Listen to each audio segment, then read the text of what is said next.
విచ్చేశారు. కమలానంద గోమని కరుణాకర్ రెడ్డి గారు కమలానంద భారతీ స్వామి వారిని శ్రీ వెంకటేశ్వరాత్మకమైనటువంటి సేవలు శ్రీ కమలానంద భారతీ స్వామి వారు జాతిని జాగృతం చేయడానికి ఎన్నో విచ్చేస్తున్నారు. కమలానంద భారతీ స్వామి వారు ధర్మ దీప్తిని కలిగించడానికి నిరంతరం కూడా ఆధ్యాత్మిక ప్రసంగాలు చేసేటువంటి ఆశీస్సులు అందించేటువంటి వారు వారు వామహస్తంలో హోసూరు ప్రాంతం అంతా కూడా నిరంతరం వయస్సును లక్ష్యం పెట్టుకుంటూ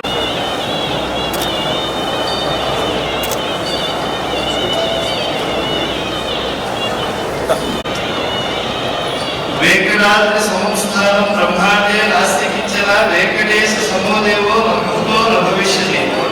తిరుపతి దేవస్థానం పెద్ద జీగారు చిన్న జీగారు ఆధ్వర్యంలో శ్రీ వెంకటేశ్వర స్వామి వారి సన్నిధానంలో వేద స్వస్తి హత్తుం తమ సదసీచ వివేక్తు మీశారు.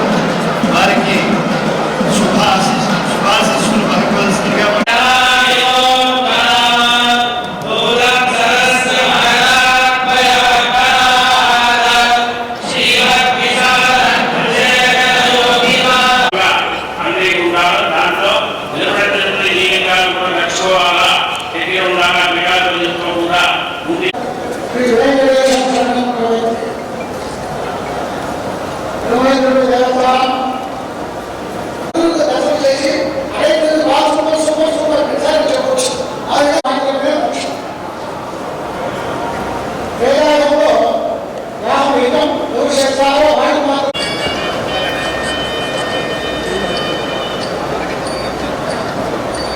తిరుమల పెద్ద జీగారు గోవిందరాజా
దేవస్థానానికి సొంతం.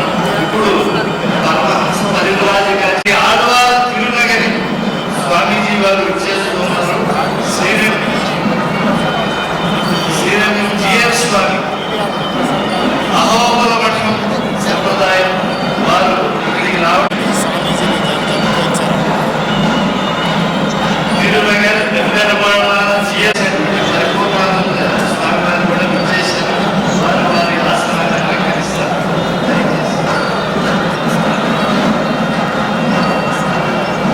మాతృశ్రీలు చేయడంలో కానీ ఇతరమైనటువంటి భారతీయ సంస్కృతిని ఆధునికంగా జాగృతం చేయడంలో కానీ వారి కరుణాకర్ రెడ్డి గారు శ్రీవారి శేషవస్త్రాన్ని శంఖ చక్రాంకిలో అయినటువంటి వస్త్ర బహుమానాన్ని ఇచ్చి ఆశీస్సులు తీసుకుంటూ ఉన్నారు.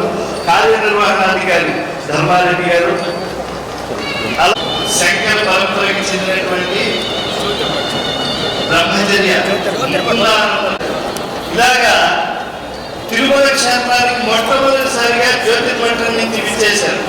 ఇది తిరుమల తిరుపతి దేవస్థానం ఒక గర్వకారణంగా చెప్పుకోవచ్చు. చేశారు.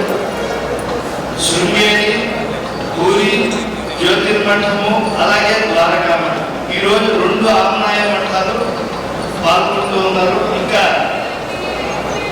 మంచి వ్యక్తి మంచి వంట అయితే అక్కడికి వెళ్ళిన ప్రాంతాల్లో చెప్పారు. గోశాలను వేద పాఠశాలను అద్వితీయంగా నిర్వహిస్తూ ఉన్నారు. వారు తిరుమల తిరుపతి దేవస్థానం నుంచి మాకు మొట్టమొదటిసారిగా మేము దక్షిణ యాత్ర చేస్తున్నాం. దక్షిణ దేశ యాత్ర మా పీఠం ఉత్తర హిందూ స్థానానికే పరిమితమైంది. ఇప్పటి వరకు